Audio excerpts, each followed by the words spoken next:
7 Houston, we have you go for orbit here. Go for orbit. Beautiful. Two huge radio telescopes will try to pick up signals from the most ambitious search yet for extraterrestrial life. This is Apollo 8 coming to you live from the moon.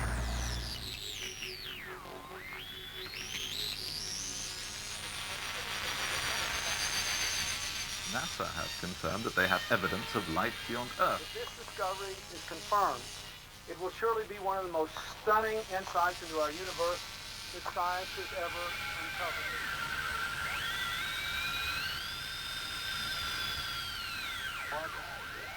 Please, for mankind.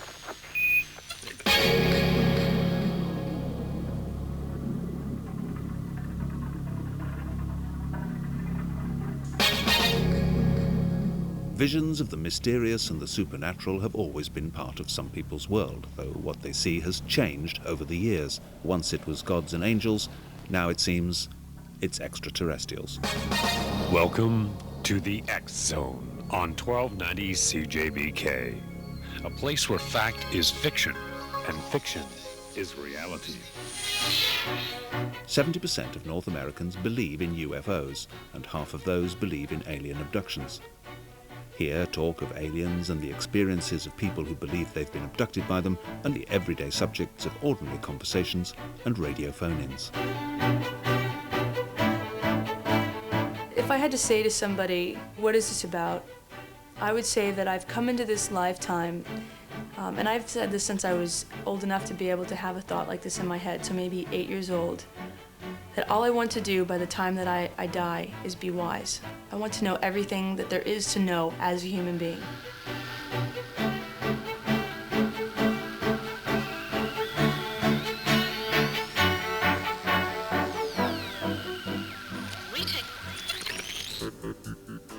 Welcome to another edition of the X-Zone, a place where fact is fiction and fiction is reality. My name is Rob McConnell, and for the next 2 hours, I will be your host, your guide, as together we cross the time-space continuum to a place that I call the X-Zone, a place where people dare to believe and dare to be heard. Rob McConnell's show is syndicated and receives calls from all over Canada and the United States. 414, but on the line with me now is Mary Keller. Now, Mary, you had UFO experience. Yes, I've had a major encounter in 1972. I was in my bed and I was very aware that there were beings standing on either side of me, two on my right and one on my left. The first things that had gone through my mind were that my infant daughter was in the other room, and I had this thought in my mind that I shouldn't open my eyes and that she was fine. In all the encounters, are the extraterrestrials identical? Well, throughout all of my encounters, I've always had tall beings. They seem to be robed and they seem to be shrouded in light. I'd just like to take a call here. We've got a young lady on the line. Stephanie, welcome to the X-Zone. Have you ever had a UFO experience? I just happened to be walking into a room in the house and looked up, and there was this being standing there. I couldn't see his facial features, and I kind of screamed. I'm like, where are they from? Are they from the future? What are they doing here? I'm basically, a lot of times I think, did I imagine that? I doubt myself. There are 900 million Roman Catholics, just as an example, who believe in a God that they've never seen.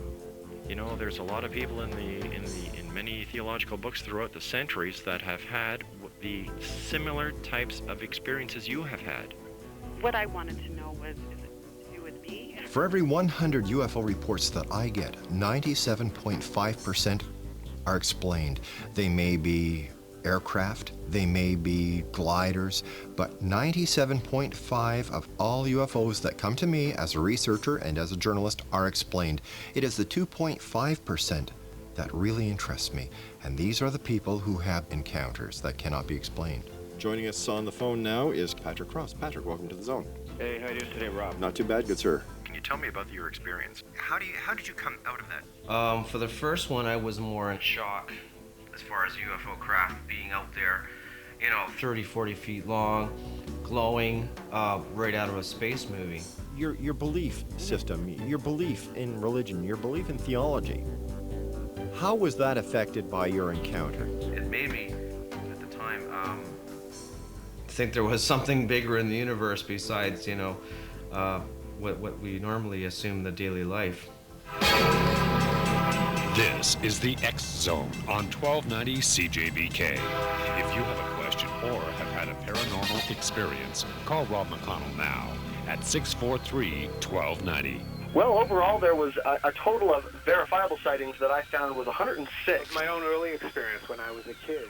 It's something I don't like to talk to about usually in public just because people brand you. It was the 5 flying saucers, and coming from the right side, the curve of the front of this windowless mothership. I was out with my pony riding and saw this silver globe, sort of football-like shape, approaching us on the horizon. Call A Universal Limousine to book your luxury transportation to and from your upcoming sporting events. If you have ever heard anything about alien abductions, you will know the name Bud Hopkins. Bud has devoted himself to researching the abduction phenomena ever since his own daytime UFO sighting on Cape Cod more than 30 years ago, and has investigated hundreds of people's abduction experiences. Can you tell us a bit about your first experience and how you got involved in the UFO alien abduction? Well, Rob, I had a daytime UFO sighting many years ago on Cape Cod, and up until that time, I had absolutely no interest in the subject and was, in fact, a skeptic about it. I wasn't even sure what it was supposed to be, but I had no interest in it. We were seeing a circular, metallic-looking object, sort of a dull aluminum, no lights or anything like this.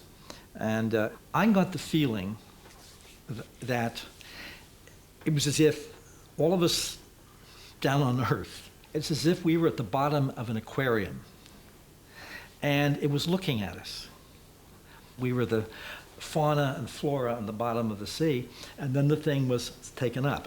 But that was the sense I had, that suddenly I saw the world that I belonged to as not the whole world, not the whole universe.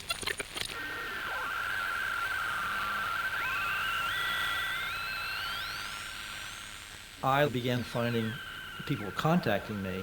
They were coming up with exactly the same details, exactly the same reactions, exactly the same account of what the alien figures looked like, what the interior of the ship looked like. And these people were so obviously sane that I was reluctantly persuaded that these things may be actually happening. Since that early experience, Bud Hopkins has devoted himself to working with other people who believe they've been abducted by aliens. I started seeing a light. It was pacing back and forth, like looking through these trees. It had a very metallic grayish black bottom to it.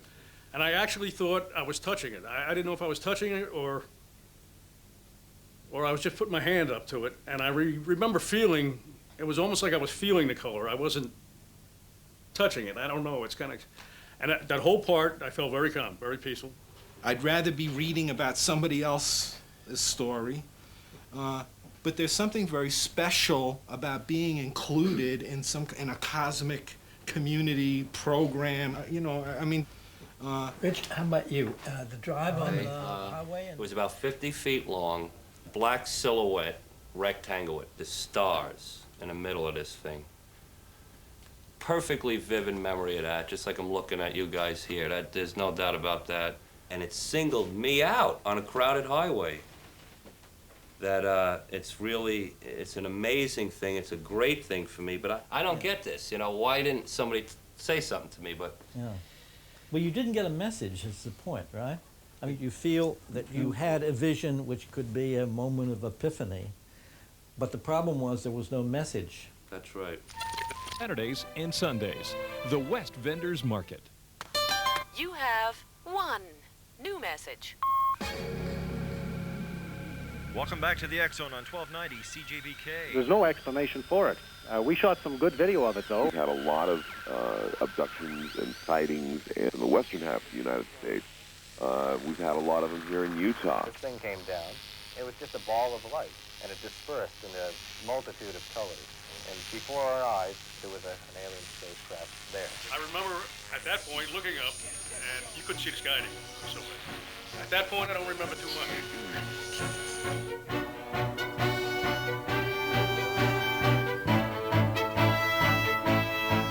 Abductees' accounts can sound like fantasies and they're easy to dismiss. But recently that's begun to change. ever since a distinguished Harvard psychiatrist said that he believed his patients' stories. The whole thing sounded like something that had really happened to people. They talked about it like you would talk about a real event, particularly a disturbing event, with appropriate feeling and doubt and all the things that a person of sound mind does. The only problem was that what they were speaking about is not possible. So I was faced with a dilemma. Either I try to take this material and jam it into some kind of old psychiatric model into which it would not fit, or I had to expand my worldview. It was, in a sense, it was a battle within me between my clinical judgment and the way I was brought up to think that the world was. And I trusted my clinical judgment more than I trusted my worldview.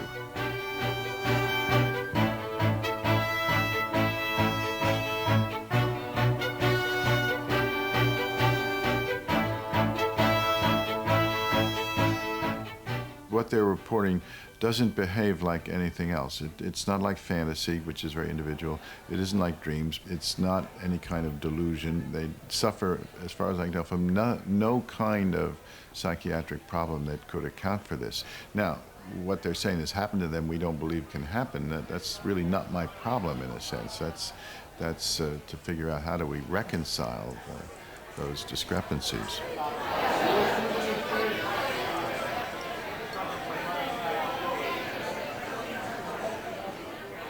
That's awesome. Does anybody else want to do the other food? The first real experience started for me one night with the realization that something was on the end of the bed. We didn't have any animals in the house, and so I went through a huge panic trying to determine what it might be. And as it stepped its way up on either side of my legs, I began to panic, realizing that I was awake and now this experience was very much in my reality. And it paused and stopped with one knee on my chest, one knee on the other side of me, two arms straddled around my neck. And although my eyes were not open at the time, I was aware that it was very close to me. And from that point in time, the next thing I remember was going through the wall, through the doors, through the tree, and into an experience. I have no way of describing this because we don't do this normally, but it went inside of my head and it started spitting information at me about 90 million miles an hour. Colors and shapes and numbers and descriptions and definitions and just an unbelievable amount of information. And as soon as it was done with that, it did the reverse process, taking shots and pictures and pictures and pictures and pictures of my life. And so I literally watched my life pass before me. My first encounter was in 1989. I went to bed, as usual, and I woke up, and I wasn't in my bed anymore. I was in the downstairs of my house in my living room. And I was standing there in the middle of the living room and not knowing what I was doing there. And all of a sudden I saw these long fingers, very light-colored fingers, come across my arms. And my body raised up, like it levitated up into the air. And all of a sudden I just went out through our living room window. Now, none of this worked. None of this seemed like it was possible. I'm headed towards the window. I'm going, no, I'm going to break the window. You know, no, this isn't possible. There seems to be a consistent pattern. The pattern that when you first come onto the ship, they give you some moments to adjust. Then they do a physical just to make sure, this is for me, my experience. They make sure that my body's intact, make sure everything's functioning properly, and then we move forward into whatever needs to be taught or whatever interaction needs to happen on the ship. I've had apocalyptic visions shown to me. These are probably the most disturbing and most life-altering visions because the message comes across very directly that we're on this path and this is a potential future unless we do something about it. And when you begin to have this information seep into your body as a real knowledge, not as some sort of propaganda that's coming from some left-wing group, your life begins to take on a transformative change. Welcome to the show, Michael, and how are you doing today? I'm doing great, Rob. It's nice to be on again. So what's new in California? And it was traffic. Don't if these people see, you know, the light, it was a second, how could they have not seen it? I wasn't asleep. I hadn't had a drink, anything like that. No, first of all, we believe you. 20 feet above the building was a football-shaped light about the size of a small truck. I woke up the next morning with mud up to my waist, wondering what the hell happened. Paranormal Experience. Call Rob McConnell now at 643-1290. The sense of feeling I have with the beings is not a sense of fear anymore, not like it was in the beginning, and it's more a sense of familiarity for me, as though I have a relationship with them. There is deep love, deep respect that I feel comes from them towards me, and which in turn I have for them. In each of the experiences that I have, whenever they first enter the room, I always experience a great sense of terror. And what I always have understood is that it's my responsibility to move past that. And the more I invest in that, the more I'm rewarded with knowledge. Initially, the people are very traumatized, which is understandable, to be taken against your will into a strange environment, probed and poked, and it's not only traumatic in itself, but you can't tell anybody about it because they'll think you're weird, and it also isn't supposed to happen because our reality doesn't have any room for that, so they undergo what I call ontological shock, which means everything they thought was real is sort of shattered by this, and also it can happen again at any time. Their children may be involved, so there's many reasons for trauma. Yet, curiously, most of the people I work with will say, yeah, but there's something, I'm part of something here. I resent it, I'm angry, I'm enraged that they don't ask my permission, but I accept to be part of this process, and I think it is life-giving. This is the X Zone at 643-1290.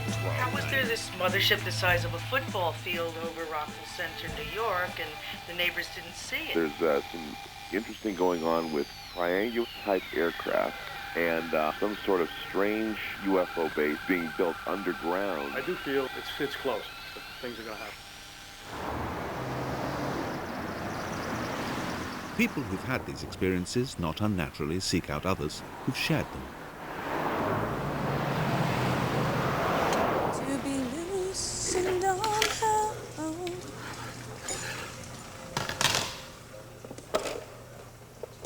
Anybody home? Oh, hey. Really good to see you. Oh, you look great. Spending time with experiencers is something that almost can't be defined with words. I've only had the opportunity to do it on a couple of relatively brief occasions, and there's an energy that's present that's absolutely indescribable. There's a sense of knowing, there's a sense of home, there's a sense of complete acceptance without any words. I was going to say, yeah, how long are you guys here? Well, we've got today, and it's my birthday.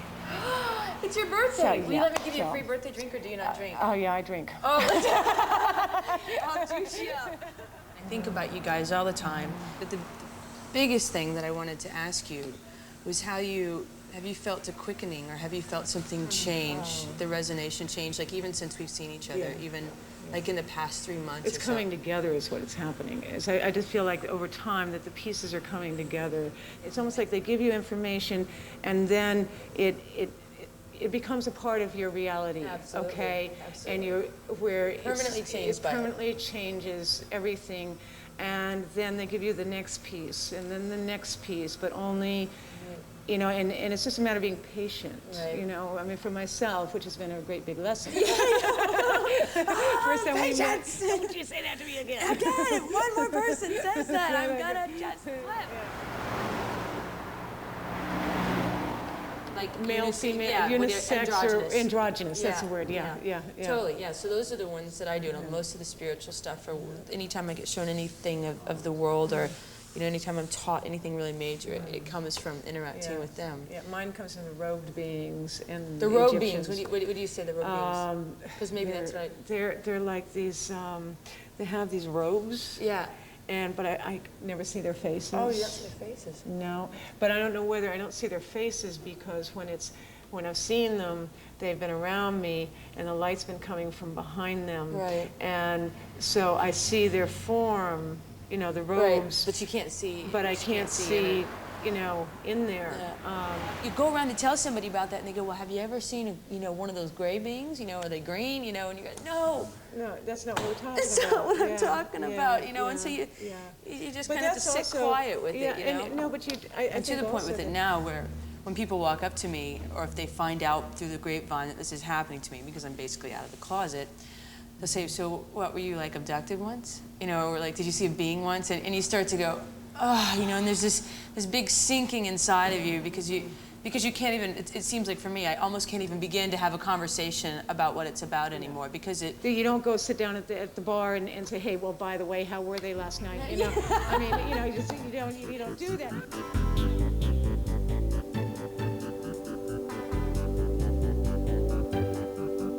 This is the X Zone at 643-1290. Just something to chew on. Quotes from the Bible that they attempted hybrid breeding. That's Genesis 6:4. That these beings can look awful in the eyes of man. That's Judges 13:6-7. They abduct the inhabitants of the earth. Matthew 24:40-41. That they fly in their vehicles of light and great wind. That's Exodus 13:21-22. I've always believed that there was definitely a theological UFO connection.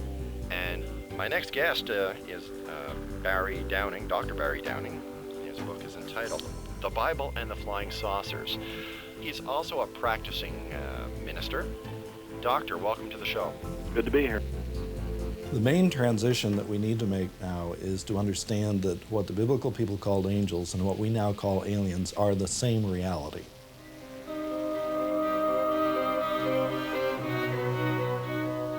The biblical people did not think of technology the way we do. Advanced technology for them would be a chariot with a chariot wheel or something like that. They did not know about rockets or computers. So that if the pillar cloud by day and pillar of fire by night hovered over the Red Sea and used its propulsion power to split the waters, this would be simply miraculous to them, an act of God. They would not understand what's going on. When Elijah was taken up into the sky in a chariot of fire, they didn't know what they were looking at. They wouldn't call it a spaceship or a UFO. They called it a chariot that looked to be glowing or on fire. That's not bad, considering what their technology was. The Star of Bethlehem looked like a star. Many people today, when they see a UFO, are confused about whether or not they're seeing a star or a UFO. When Jesus was baptized, the New Testament reports that some strange object flew down above him, descending like a dove, and then apparently beamed him up inside and carried him away. The biblical people report that there were strange objects coming down and carrying people away, as we now report concerning UFO abductions.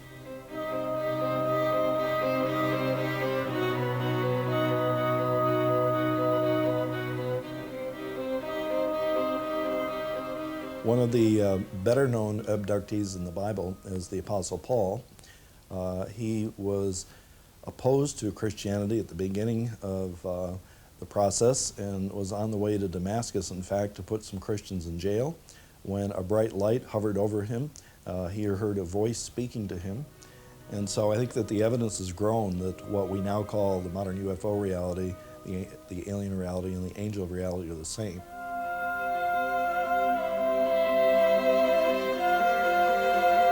And like many of their biblical predecessors, people who've had these experiences often find it difficult to admit to them.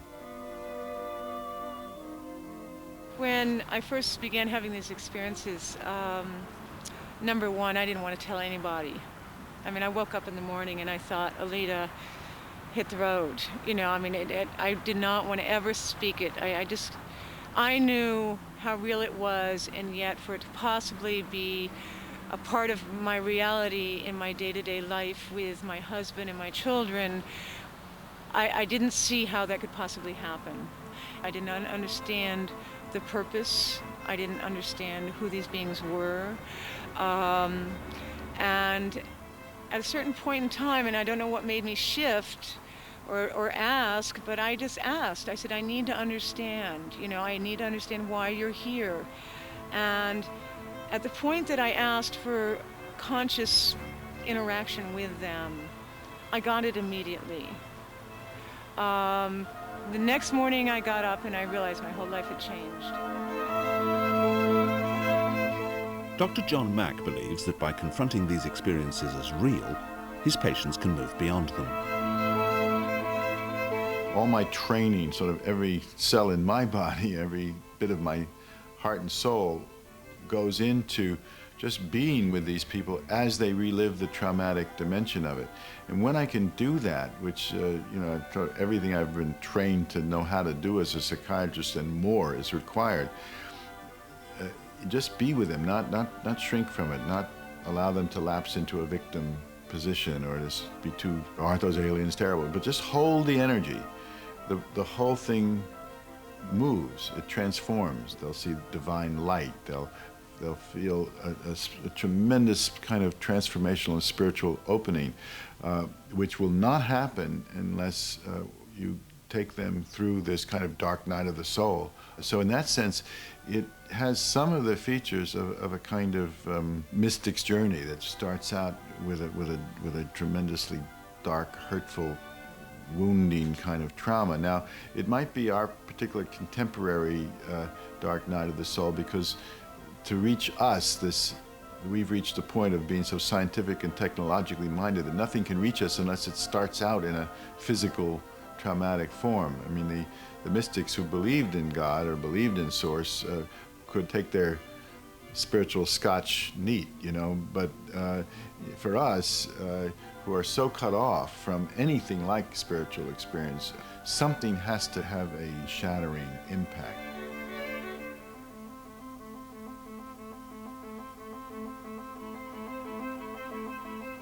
How can I live up to this experience, to be as big as this experience is? I'm not trying to fit this into my life, I'm trying to fit into it.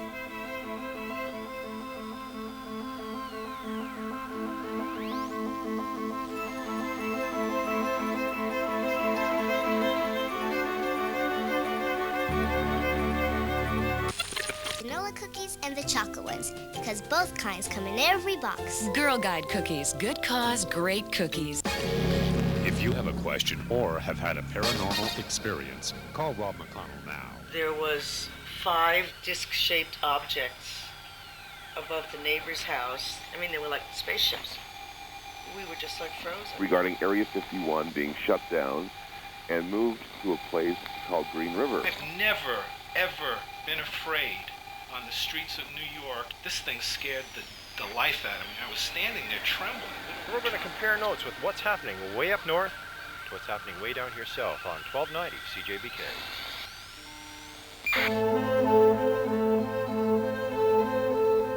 Perhaps the strangest claim common to abduction accounts all over the world is that the aliens are conducting sexual experiments, using abductees to create a hybrid species, part human, part alien. The most consistent intrusive process has to do with sexual and reproductive activities, which involve putting some instrument over the penis of men, forcibly causing ejaculation, or taking eggs from women through instrumentation, which results ultimately in the creation of hybrid beings, which they will see on the craft and be asked to hold and to nurture.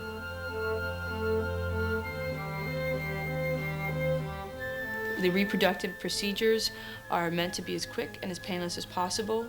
I understand that I'm being a part of helping to create a hybrid race. And for as much fear as there is that's centered around that, I understand that we're helping perhaps our life form to continue on in a more advanced state, and certainly giving another life form the opportunity to physically reproduce itself. And I think that's an awesome responsibility.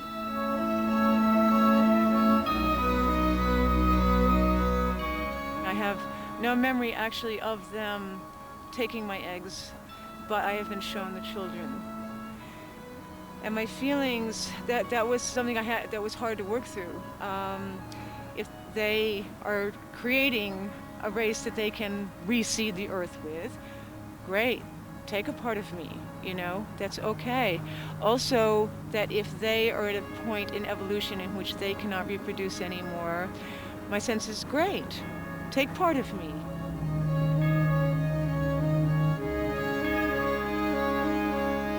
An abductee might find a way of accepting his or her experience.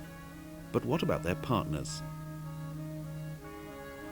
My wife and I have been married 19 years, together 20 years, and you know, this is the first thing that's really come along that's just outside of our outside of our relationship, it seems, entirely.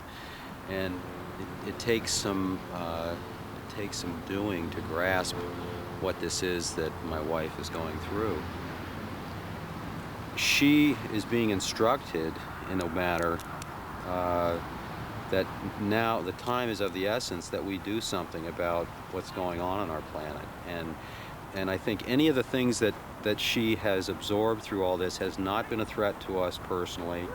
If anything, it's really enhanced our knowledge of the world and what's going on around us, and maybe confirmed a lot of things that we believe ourselves anyway. And insofar as their, this influence on our family, on our relationship, what have you, certainly it has not been a threat. It has been really to our benefit.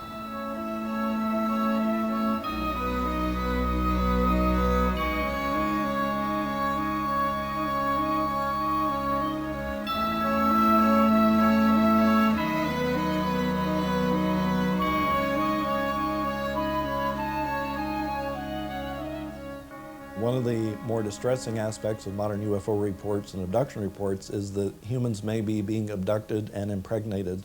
But it's important to keep in mind that the biblical view of God was that God was involved in our reproductive process. When Sarah could not become pregnant and in fact was already past menopause, three beings from another world came and talked to Abraham and predicted that Sarah would have a baby within about a year. And this theme is certainly repeated in the story of Mary becoming pregnant without the aid of Joseph, that the higher power was involved with the angel Gabriel visiting her and getting her pregnant. Does this mean she was impregnated by artificial insemination? I don't know. I don't know what kind of power we're dealing with here. I just know it's a greater power than we are. I don't think that the whole earth is going to have contact with UFO reality. There are going to be chosen people, Moseses in our time, who we have to pay attention to.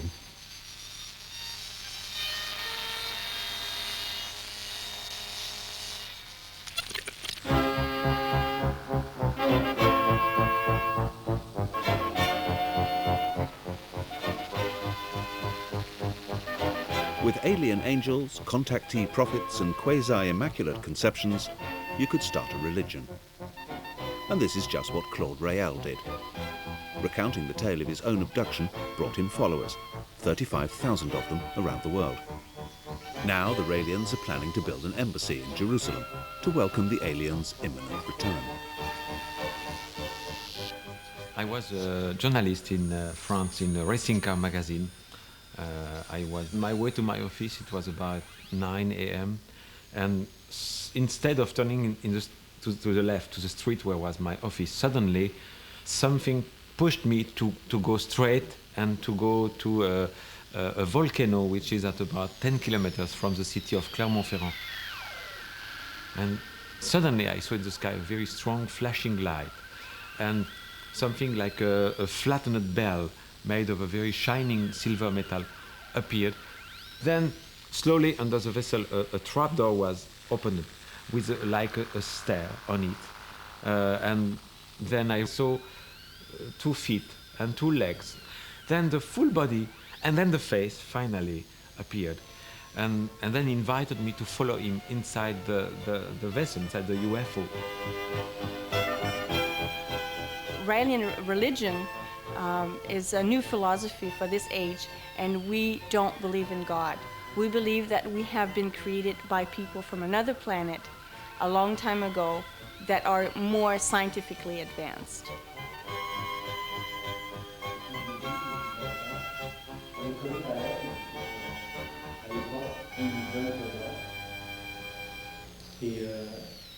On a un peu gardé cette image de Raël, le jeune Raël qui est là, fringant, qui We passe son meet temps à voyager. and we meditate all together.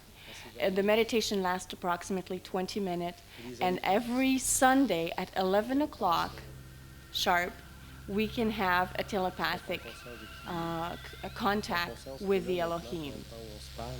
Et lui est après représenté des Elohim. Les Elohim sont avec lui, il voit à travers ses yeux, écoute à travers ses oreilles.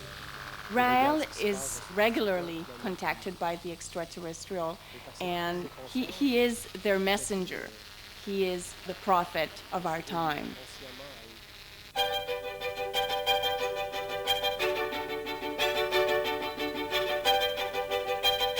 On their planet, they reached a level of science and technology similar to the one we have today.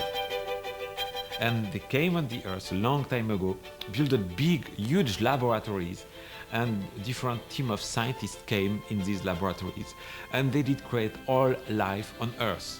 I mean plant, animal, and eventually man in their image. So we are the fruit of this experimentation. Right now, I think we live in the most exciting time ever. They said that the age of apocalypse will be there when there'll be signs in the skies. And I think now we live in a time where there's more UFO sightings than there ever was in all time. And I think these are signs. It will be happening just like in the movie Close Encounter, where you have scientists, artists, and official government, that will come and be there when they arrive officially. This will be a very big event. Why do they want to come back?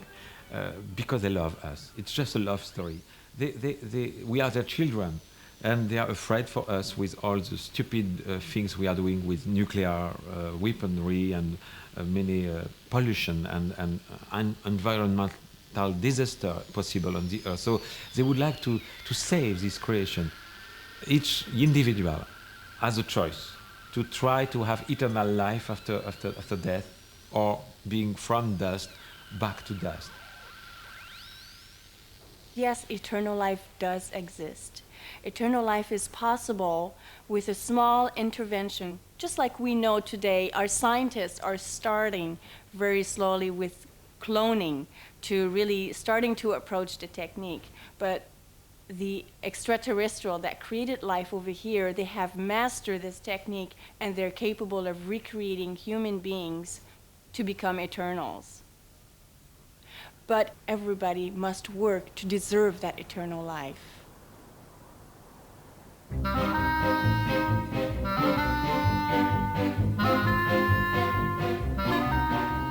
The Raelian religion has elements in it that almost any person belonging to the biblical faith would recognize. That is, they believe there's a higher power out there. They believe this higher power has guided life on earth. They believe this higher power has started religion on earth. They believe this higher power is concerned about our lives.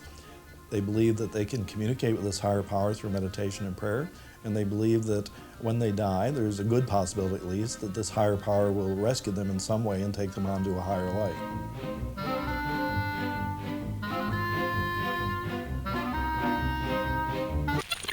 Don't be disappointed. Book early. Reserve your cabin now. Call 1-800-361-6688. I was vacuumed into the sky by a white beam of light and went into the bottom of the center saucer. We might be the first generation to actually know we're not alone. If you like to travel, you'll like getaways everywhere you've dreamed of going. All this and more when we return to the X Zone on 1290.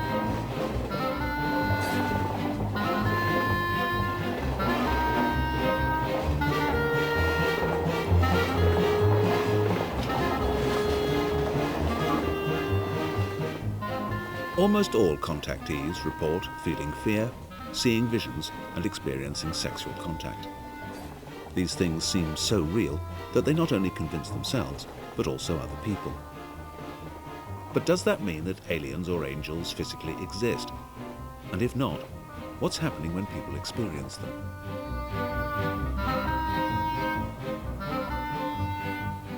Throughout human history, one thing we know is that people have had mystical experiences, often profound experiences that changed their life forever, that made them feel as if they were a different person, gave them purpose, gave them a perspective, often a feeling of immortality. And we've been attempting to understand the brain basis to those experiences. Perhaps 1,000 years ago, they were called God experiences. Today, they may be called visitation or abduction type of experiences, but they all have the same pattern. They have this fundamental experience of a presence that somehow changes their lives.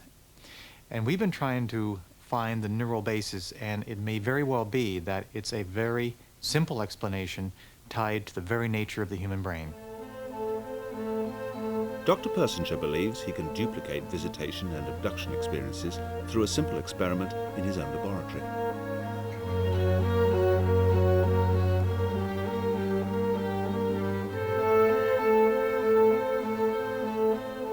In this particular experiment, the person was relatively sensory deprived, and then we simply imitated what the brain does normally during these states.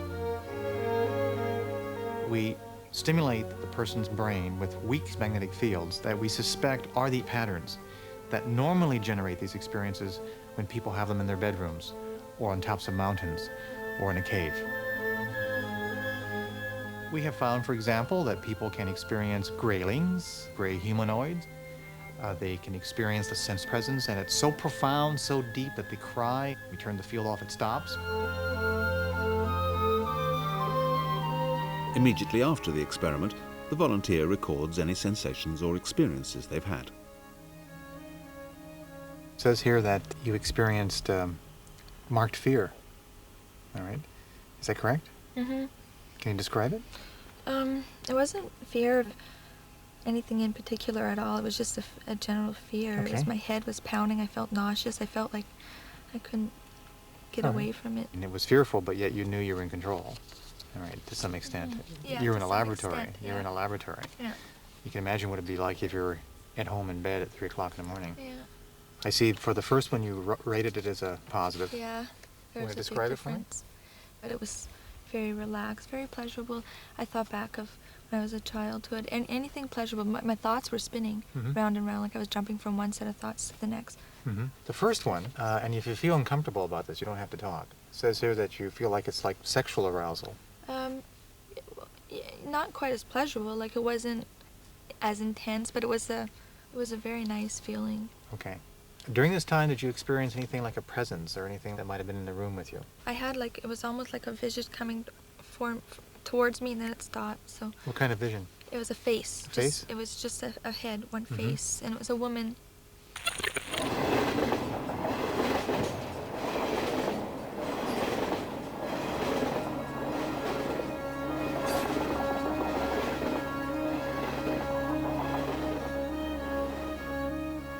I think one of the more interesting features that often are considered novel is the idea that normal individuals are being impregnated, females are being impregnated or having sexual experiences secondary to alien visitations. But actually that's quite old historically, from the incubus and succubus of the Middle Ages to even the grand conception that started one of the major religions. The fact that we can stimulate the brain and produce these experiences, sexual experiences, tells us that it's relatively easy to evoke these sensations. So, in essence, by knowing the person's history, the sensitivity of their brain, the context, and the kind of magnetic field, we can generate almost anything we wish. It's a chance for you to take in the most spectacular scenery in the world. On today's program here on the X-Zone on 1290 CJBK, we have Dr. Michael Persinger from Laurentian University, who believes that UFOs, miracles, apparitions can all be explained as a figment of our imagination. I don't agree with him, and I know a number of our colleagues. The normal person requires belief. Beliefs are simply ways we organize our world. I mean, the world technically is a myriad of unrelated events that would be panic-evoking to most of us. In many respects, the description of the God for a culture reflects the culture. Anthropologists have told us that for years, that the culture often determines how the God is perceived. As our society has changed, and we no longer have a traditional religious way of looking at the world, and we've become more scientific and technical. It shouldn't surprise us that the God of our culture has become more scientific and technical. And in this instance, the alien intelligence concept becomes a kind of secular equivalence of the old traditional God. But for those involved in these experiences, whatever the explanations may be, they're left trying to reconcile them with the world they live in.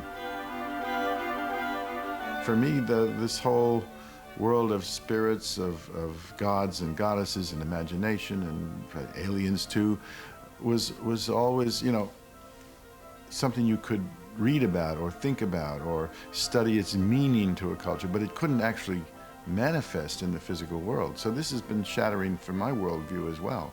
I think in a very subtle way it has broken down, at least intellectually and to a certain degree emotionally, the way I see the world.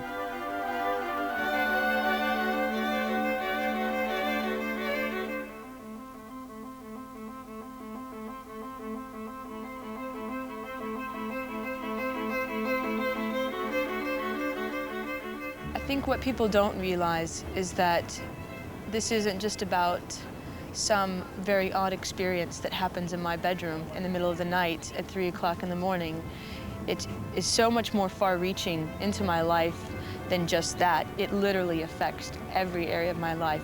Just having a normal relationship, if I wanted to have a boyfriend, it's almost impossible now. You know, how does somebody who's just into having a normal expectation of a life integrate and consider a really intense relationship with somebody who's questioning the nature of how we live every single day? It's painful. I'm ready to go out and buy a good dog and settle down.